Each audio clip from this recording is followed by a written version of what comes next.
Olá pessoal, tudo bem? Começa agora mais um episódio do Tô no Senado. E hoje, mais uma vez, um colega da nossa casa vizinha ao Senado, da Câmara dos Deputados, é o Victor Lazo. Já vou apresentar para vocês.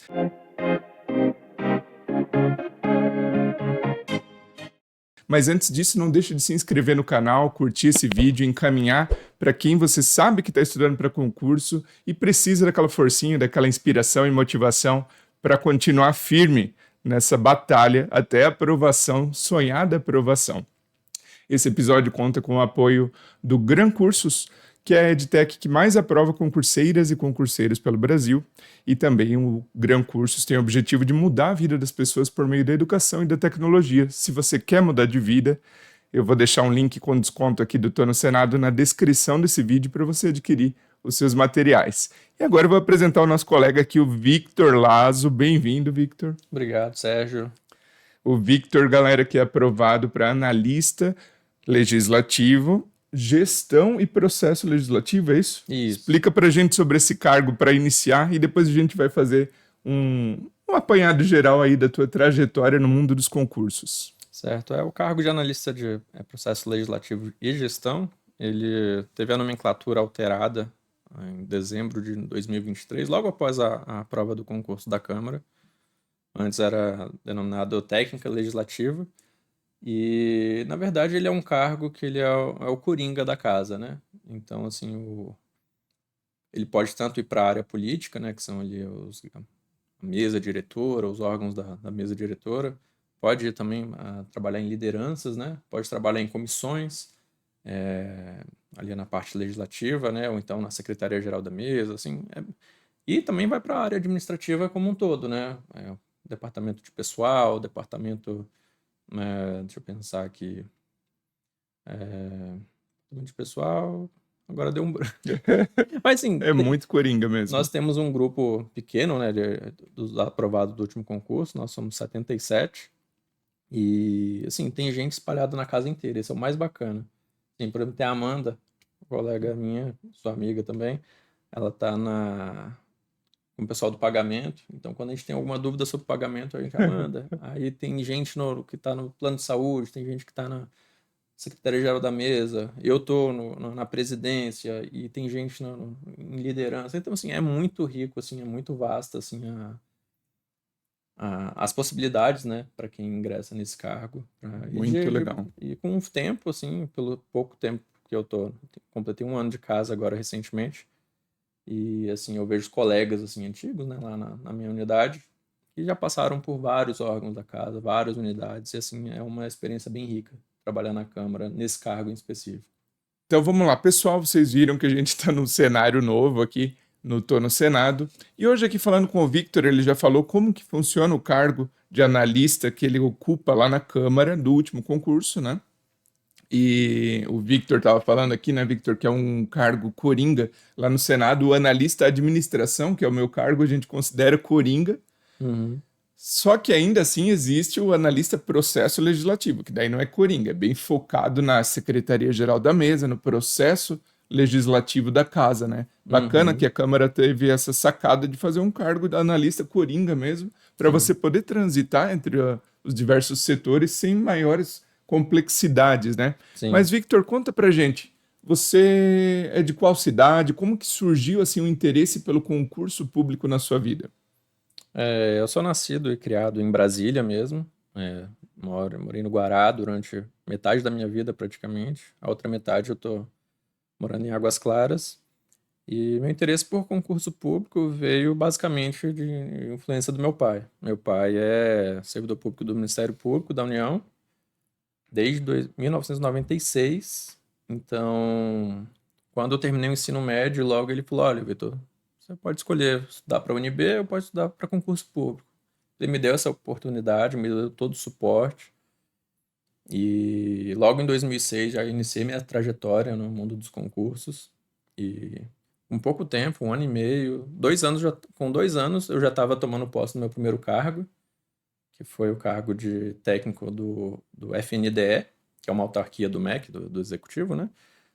E aí fiquei 6 meses lá e aí já fui nomeado para técnico do Ministério Público da União, onde eu permaneci 14 anos. Uau. É, Ministério Público da União? isso, é. Que é o teu pai trabalhava lá na Sim, época? sim, meu pai. Meu pai trabalha na PGR, né, que é o Ministério Aham. Público Federal, mas eu fiquei todo esse tempo no Ministério Público do DF. Ah, entendi. E, bom, uma vez que você, né, de Brasília, com o exemplo do seu pai, decidiu estudar para concurso, quais foram os teus primeiros passos, assim, na época que você começou? Você buscava mais videoaula, buscava aulas PDF, livros? Como que foi, esse primeiro contato com o estudo em si? Ah, na minha época de 2006, videoaula não existia ainda, né? PDF também não, assim, era muito difícil, muito mais difícil o acesso, né? Então, era cursinho. E eu fiz uns 2 ou 3 cursos completos para concurso no antigo Obcursos, né? Não era nem Gran Cursos ainda. E lá eu consegui aprovação no FNDE, no Ministério Público. Depois eu fiz o mesmo concurso que eu saí do Senado em 2012, mas eu tive uma amarga reprovação por 2 pontinhos ali na Putz. prova objetiva. São coisas que quem tá no jogo tá suscetível, né? E acaba que, de certa maneira, né, essa reprovação por tão pouco, ela acaba que nos mostra que a gente está no caminho certo, né? Então, Exatamente. para a galera que assiste o Tô no Senado e, poxa, acabou de ter uma reprovação. Eu lembro que algo que me motivou a estudar com mais afinco foi minha reprovação, por exemplo, no Banco Central, na SUSEP, que foram por 5 pontos para estar dentro ali da lista dos classificados, né? Então é algo que também mexe com a gente, né? Sim, sim. Não, é exatamente isso que você falou. Ele mostra que a gente está no caminho certo. Poxa, faltou um detalhe, uma pergunta fácil ali que você tinha certeza que ia acertar e errou. Eu tenho questão desse concurso de 2012 que eu lembro até hoje. Assim, tamanha trauma ali que foi, mas assim, claro que agora a gente lembra com risos, né? Que, um tom mais de brincadeira. Mas na época, quando a gente passa por essa situação, é frustrante, mas não pode desistir. Uhum. Então, tudo bem que o concurso do Legislativo Federal é mais raro, né, mais escasso, mas tem dezenas de oportunidades aí Claro. durante os anos e a gente tem que agarrar a oportunidade que vem. Então, você falou, pô, 2006, né? Eu lembro que eu comecei a estudar em 2009. Também eu fazia um curso telepresencial na época. Como eu sou de Joinville, não tinha nem cursinhos bons, assim, presenciais mesmo. Mas era ao vivo, telepresencial e tal. Uhum. Um dos professores, na época, um fera, inclusive, é colega seu de casa, Léo Van Holt, de Direito Ah, Constitucional. Enfim, você fazia cursinho e aí, na medida em que foi passando o tempo, né? Você acabou de falar que fez o concurso do Senado 2012, na época já tinha mais opções de fontes de conhecimento, fontes de estudo. E aí, o que que funcionava mais para você, Victor? 2012, eu não lembro assim. Eu lembro que já tinha aqueles. Cara, já PDF, de existia sites que repente. vendiam PDF, que é completos, né, das disciplinas, mas a minha forma de estudar ainda manteve Cursinho. cursinho presencial, anotações e ler bastante, apostila, né? Então Uhum. eu fui por esse caminho durante esse período de 2012 também. Legal que você mencionou das anotações, né? Você fazia o cursinho, fazia as anotações, e aí Sim, em sim. casa, como que era o teu processo de organização do tempo de estudo? Você tinha um momento para revisão em casa? Como que fazia essa gestão da organização do estudo? Porque é muito importante, né? A despeito de você fazer um cursinho que já tem o horário certo de chegada, né? Na aula, mas é importante você planejar o seu estudo, né? Horário, carga horária, fim de semana, o que que eu vou estudar hoje? Uhum. Como que você planejava? Nessa época, assim, porque depois que o concurso da Câmara foi uma pegada totalmente diferente, né? Uhum, Mas nessa época, ainda no começo ali de 2006, 7, 8, 2012, eu ficava no Gran Curso. Tinha uhum, aula pela manhã, almoçava lá mesmo, tirava um cochilo ali na salinha de estudos que tinha, de 30, 40 minutos no máximo, uhum, e ficava a tarde inteira, ficava até umas 7 horas da noite, revisando todo o conteúdo, todas as anotações que eu tinha, e porque a revisão, ela, assim, é fundamental. uhum. Não tem como você aprender 100% um conteúdo e conseguir acertar uma questão de uma prova se você viu aquela disciplina uma vez e 2, 3 meses depois, quando você vai chegar o dia da prova, vai cair ali. Se você não tiver revisado, é muito perigoso você não lembrar, dar um branco. E Sim, a nossa memória também, assim, é tanta informação que a gente adquire, os editais são tão imensos. sim. Quando não faz muito tempo, por curiosidade, eu fui pesquisar o edital do concurso do FNDE em 2000, o edital é de 2006, 2007, mais ou menos. Assim, era 10% do edital de um concurso hoje. É infinitamente menor a Aham. gama de disciplinas desse edital em específico naquela época, né? Então, assim, mudou tudo. Os candidatos estão muito mais capacitados, existem muito mais formas de estudo atualmente e realmente, assim, quem não se adaptar precisa rever bastante, assim, essa questão dos seus métodos, né? Uhum. Mas dentre todos, a revisão, seja por qual fonte, a revisão é fundamental. Sim. E você me falava que você é formado em direito, né? E na época dos estudos, incluindo essa reta final da tua carreira, não sei se aposentou a caneta ou não, mas quando você estava estudando, qual era a matéria mais difícil para você e o que que você fez para superar essa dificuldade, esse obstáculo? Tinha aquela matéria que era a tua pedra no sapato? Olha, na preparação do concurso da Câmara, eu tive mais dificuldade em ciência política, que assim, é bem longe da minha área, né?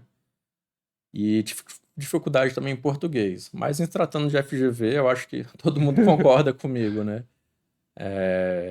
Em 2006, eu lembro que quando eu tinha recém saído do ensino médio, né? Tava Uhum. fazendo o cursinho regular de concurso pro TRF ainda. Um concurso bem antigo. E aí eu falei, acabei de sair da escola, sei tudo de português, né? Então vou fazer a prova aqui, eu vou arrasar. Eu cheguei lá, assim, eram 15 questões, acho que eu acertei duas. E era a Fundação Carlos Chagas, assim, que era um nível super baixo, muito fácil, né? Pois é, ia falar. Exatamente. Português FCC não é tão difícil. Não, pelo menos na época não era, não sei como é que tá hoje. Mas aí meu pai falou assim, ó, Vitor, parece que você não tá tão bem em português assim, né? Vamos fazer uma Pleiad? O Pleiad era um curso de matérias específicas que tinha no Obcurso, antigamente. Aí eu lembro que eu fiz com o professor Diego Amorim, falecido já recentemente, uma pena. Mas o professor Diego Amorim, assim, fiz um curso com ele, assim, foi fantástico. Aí, por sorte minha, né, azar de quem tinha ido bem na primeira aplicação, a prova foi anulada. E aí, na reaplicação das 15, eu acertei 14. Então, assim, Uau. mudou totalmente o foco do estudo.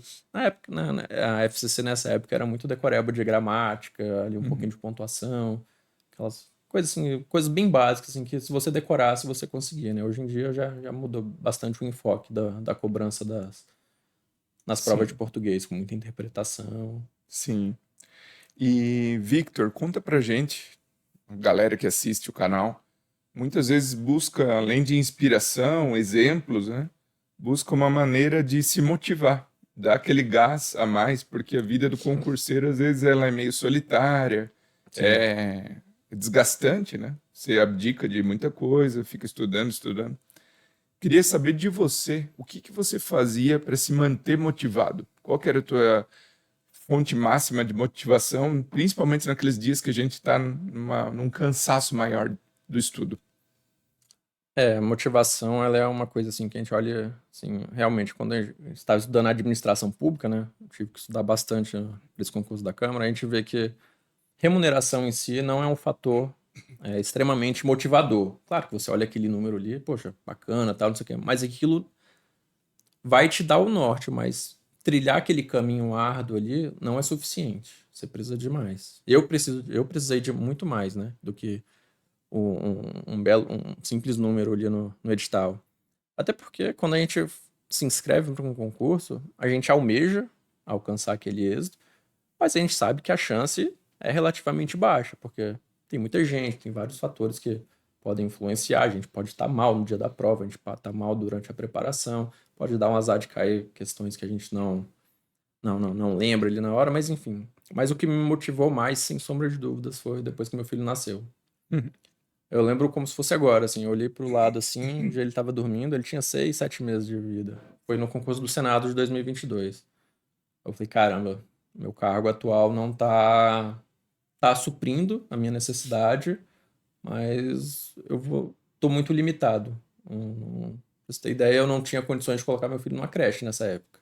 Meu salário era bom, tudo bem, claro, mas os gastos, quem mora em Brasília hoje em dia, sabe como é que é, em Águas Claras, inclusive, principalmente, é um gasto bem alto, custo de vida alto.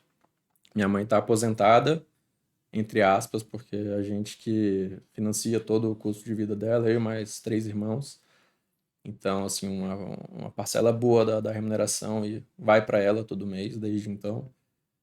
E aí eu tinha que melhorar. E eu até tentei. É até engraçado lembrar disso. Eu tentei, assim, alguma forma no mundo de apostas esportivas de ser rentável, né?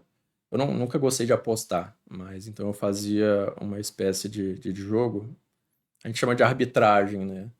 A gente pegava apostas meio que desreguladas no mercado, aí apostava numa casa uma, um resultado, na outra casa apostava o outro, e aí no fim das contas, ganhando em uma, eu sairia no lucro. Assim, é meio complexo, assim, falando assim, não sei explicar muito bem, mas assim, até para isso eu apelei, né? Aí, assim, deu certo, assim, um pouquinho, assim, mas era muito tempo de dedicação e pouco retorno, né? E aí eu pensei, não, quer saber? Aí foi bem quando saiu o concurso do edital do Senado de 2022. Eu falei, vou estudar para concurso, já passei em dois, então vou me esforçar para passar nesse. E uma coisa assim que muita gente, acho que muita gente tem um certo receio, né, de fazer um concurso assim do Legislativo Federal, ou sei lá, uma CLDF, um TCDF, concursos grandes atualmente, considerados grandes, né? Eu acho que assim, você sonhar grande e sonhar pequeno é a mesma dificuldade. Eu entendo assim que tudo bem que na época que eu estudei lá em 2006, 2007 para concurso, eu só estudava. Eu tinha acabado de sair do ensino médio, não trabalhava, não fazia nem faculdade ainda, então tinha 100% do tempo disponível para estudar. Mas eu vejo que assim que o grau de dedicação que eu tive nessa época não mudou nada em relação ao concurso do Senado 2022, que eu fiquei por pouco também, nem o da Câmara de 2023, que aí eu consegui passar.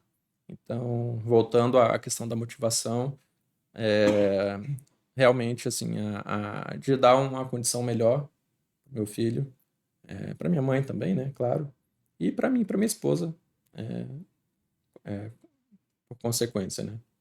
Legal, bacana. Pensando na família, né? Com certeza dá aquele ânimo. Sim, E engraçado que você comentou, né? Que o seu pai falou quando você formou no ensino médio, se você queria estudar para federal, para o UNB, isso. ou estudar para concurso, porque já poderia fazer como você fez, um concurso de técnico, né? Sim, E sim. eu penso a mesma coisa quando meu filho se formar no ensino médio e em oferecer essa possibilidade, esse caminho para ele, né? Porque eu fui inspirado a estudar pelo meu melhor amigo, que quando ele era super jovem, tipo 18 anos, já passou em concursos de nível médio, ou seja, ele era o milionário da galera, assim, porque, né, com 18 anos, você ter estabilidade, trabalhar 6 horas por dia, ganhar um bom salário, para quem tem 18 anos, né? É. Então eu vejo isso como uma boa possibilidade. E você falou do seu filho, agora eu lembrei do meu. Enfim, mas aí falando para quem quer saber como você fez para passar, você já falou que bateu na trave no Senado 2 vezes e até comentou, porque não era para ser essa casa, era para ser É. a Câmara. A tua reta final para esses dois concursos que foram próximos, né? O Senado, o último do Senado e o último da Câmara que você passou. O que que você fez de diferente, já com mais, né, alternativas no mercado de estudo? Como que foi a tua preparação para aprovação na Câmara, Victor? É, a preparação para a Câmara foi um pouquinho lapidando aquele estudo bruto que eu fiz para o Senado. O Senado eu comecei assim, tinha 10 anos que eu estudava para concurso. E aí, quando saiu o edital do Senado, eu ainda pensei, falei, poxa, será? Não sei o quê. Eu demorei 2 semanas para começar ainda, com o edital aberto. E aí eu fiquei por 2 pontos de ficar no cadastro de reserva ainda, né?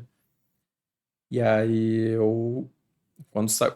quando saiu a autorização do concurso da Câmara, o Léo Van Holt foi o meu guru aí durante esse período de preparação.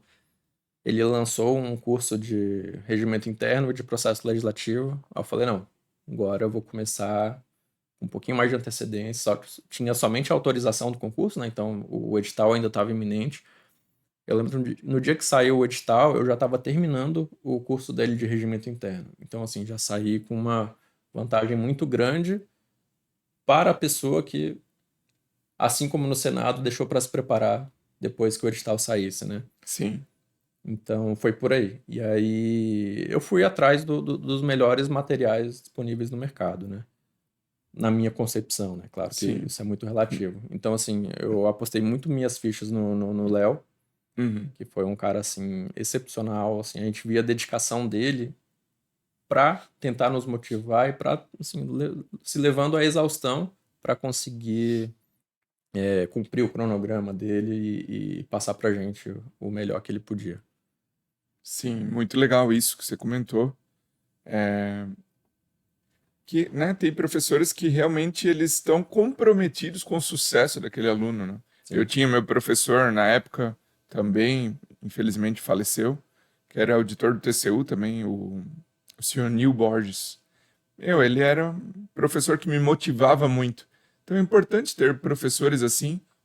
O próprio Gran Cursos tem lendas aí no mundo dos concursos entre os professores, seu corpo docente, e vocês podem lá acessar o site e por disciplina vocês encontram mais de um professor pela mesma disciplina. Então você pode ver com qual professor, com qual didática você se acostuma mais. Nessa época da preparação para o Senado e para a Câmara, você estava trabalhando já, né, Sim. no MPU. Então, imagina, você tinha que conciliar família, trabalho e estudo. Uhum. Qual que foi a tua estratégia para conciliar tudo isso? É engraçado, né? Na preparação da Câmara, quando começaram a sair os resultados, né? Uma colega minha falou assim, Vitor, que hora você estudava? Assim, porque assim, eu não percebi. Tudo bem que a gente eu tinha o híbrido lá, né? Uhum. Então, em casa, eu tinha a estratégia assim: chegou uma demanda para mim, por exemplo, um promotor de justiça ou uma analista do gabinete me passava uma demanda, eu resolvia o mais rápido possível. Para não ficar com aquela pendência, me martelando, putz, tem que fazer, tem que fazer. Então, assim, o meu período mais produtivo durante a minha estada ali no Ministério Público foi durante a preparação para o concurso da Câmara. Uhum. Eu sei que, claro, tem gente que adota estratégia diferente de concentrar o trabalho para fazer até determinado horário, enfim. Eu não, eu recebia a demanda, já resolvia logo e aí voltava para fazer o que eu estava fazendo. Mas Uhum. claro que por exemplo, mas também eu respeitava bastante o meu horário de trabalho. Era Uhum. das 12 às 19, então assim, das 8 às 12 eu nem olhava o celular de trabalho, né? E aí, a partir das 12, aí ia almoçar, já começava a responder alguma coisa no trabalho, tudo bem. E aí voltava umas 13, né? Aí tirava aquele cochilinho revigorante, porque Uhum. é fundamental para você volta muito mais focado, muito mais disposto. E aí à tarde, por exemplo, ao invés de eu pegar um PDF enorme para ler ou uma videoaula extensa, grande, né, para assistir, sabendo que eu posso ser interrompido a qualquer momento para fazer um trabalho pro meu chefe, aí qual que era a minha estratégia? Nesses momentos eu fazia exercício, lia um PDF resumo, ou então fazia um flashcard. Então, assim, era coisas que, recebi a mensagem, tá, beleza, estou só resolvendo essa questão aqui, coisa de 30, 40 segundos, eu estava disponível pro meu trabalho para cumprir a minha obrigação. E aí logo retomava o que eu estava fazendo, não perdia muito o foco. Aproveitando que a gente quase não fala aqui no canal sobre isso especificamente que você mencionou, o cochilinho, né? A importância de você respeitar esse momento de sono. Galera que está estudando, porra, eu tinha muito sono quando eu lia, tomava baldes e baldes de café, tomava, quando estava muito calor, guaraná em pó com suco, né? Porque o guaraná em pó tem um gosto ruim, assim. tudo que eu poderia fazer para me manter acordado, sem tomar remédios e nada. Mas a gente tem que respeitar o limite também do nosso corpo, né, do nosso organismo. Então, você parar, dormir uma meia horinha que seja, você já volta para os estudos, como você falou, revigorado, renovado. Então, o que eu fazia quando eu via que eu não aguentava mais, colocava o despertador meia horinha e deitava. E forçava a dormir ali, porque às vezes lendo você tá com sono, mas daí deitou já passou o sono. Passa o sono. Não, eu forçava ali aquela meia horinha, nem que eu dormisse 15 minutos, e voltava, bem mencionado. Victor, vamos lá, semana da prova. Qual que foi o teu comportamento na semana? Porque muita gente, né, estuda, tem a sua agenda ali. Eu tinha outra estratégia para a semana da prova. Né? Qual que era a sua estratégia da semana da prova até o dia do certame? Kamikaze total. Não vou mentir. Era videoaula e PDF, resumo e... Resumindo, né? Resumindo não, revisando, desculpa. Revisando tudo que... Não é mais hora de... Assim, tem gente que fala assim que no último mês já não é hora de aprender nada, mas assim, cada um tem sua realidade. Eu não consegui vencer o edital nos 3 meses que a gente tinha. 3 meses e meio, mais ou menos. Então, no último mês eu tava aprendendo coisa assim, não me arrependo, mas sei que não é ideal. Mas na última semana é só revisão. Revisão, revisão, revisão. Todas as minhas anotações, todos os PDFs que eu tinha preparado de resumo, minhas anotações, regimento interno, grifava tudo, depois lia. Na semana da prova, eu devo ter lido o regimento interno da Câmara umas 3 vezes, de capa a capa, né? Uau. E aí. É isso, muita revisão e muito exercício, muito flashcard e pouca videoaula. Nessa época eu acho que já foi o tempo, né? O tempo de videoaula, eu sou muito assim, você é fã de videoaula? Não. Tem muita gente que critica, tem muita gente que fala, mas eu acho que a gente tem que se adaptar ao melhor com o que a gente vai aprender. Poxa, você está assistindo só videoaula, está fazendo 90% ali no Tech concurso ou no Q concurso, pô, você está no caminho certo. Sim. Agora você está fazendo só videoaula e não está indo muito bem no simulado, então tem que mudar a estratégia. Alguma coisa está errada. E aí, muita revisão de véspera, assim, todos os canais possíveis, do GRAM, dos concorrentes, enfim, eu apelava. E aí, no trabalho, eu tentei negociei com o meu antigo chefe, assim, meu dia de presencial essa semana são 2 vezes. Posso jogar para a semana que vem e 4 vezes na semana. Boa. Então, assim, dei uma adaptada, conversei com ele. Assim, tudo que eu fiz durante a preparação do concurso, claro, eu não falei que estava estudando para concurso, né? Sim. Porque eu não gosto da pressão ali, né? Mas eu sempre fui muito transparente, né? Chefe, posso faltar hoje? Não ir no presencial hoje, eu compenso semana que vem? Mas, assim, de casa, seja lá, eu ia muito para LBV, que é um local, assim, que para quem é de Brasília e estuda para concurso, só tem 2 opções. Sala de estudo, que tem várias atualmente, ou a sala de estudos que é uma sala de estudo, não deixa de ser, né? Da LBV. Eu estudei durante muito tempo em casa também, né? Mas na reta final, uns 40, 50 dias antes da prova, minha irmã me chamou para ir para LBV e acabei indo para lá. Eu acho que esse foi um diferencial também. Eu imaginava assim, poxa, vou perder maior tempo indo, porque eu ia de metrô, né? E voltava de metrô. Mas assim, no caminho eu ia escutando videoaula, na volta eu ia escutando videoaula, podcast de revisão do Léo, assim, Boa. E agora, 1 ano já de Câmara dos Deputados, analista, conseguiu dar um padrão de vida melhor para a família. Como que está sendo trabalhar na Câmara dos Deputados para você? O que você faz lá? Como que é o clima, o ambiente? Cara, o padrão de vida tá um pouquinho postergado, porque eu tô quitando umas dívidas ainda, né? E fazendo novas também, né? Por que não? Mas trabalhar na Câmara é fantástico. Eu demorei, acho que até hoje não caiu a ficha de que eu tô trabalhando lá, né? Andar ali para aqueles corredores dos anexos, do edifício principal. Enfim, é muito bacana. Eu trabalho na parte mais administrativa, apesar de ser no gabinete da presidência, mas eu estou em 3 unidades administrativas, para falar a verdade. Nós lidamos com solicitações diretas dos gabinetes dos deputados, né? Basicamente isso, missões internacionais, quando os deputados vão representar o Brasil fora, em países estrangeiros. Aí o processo passa lá depois pra gente também.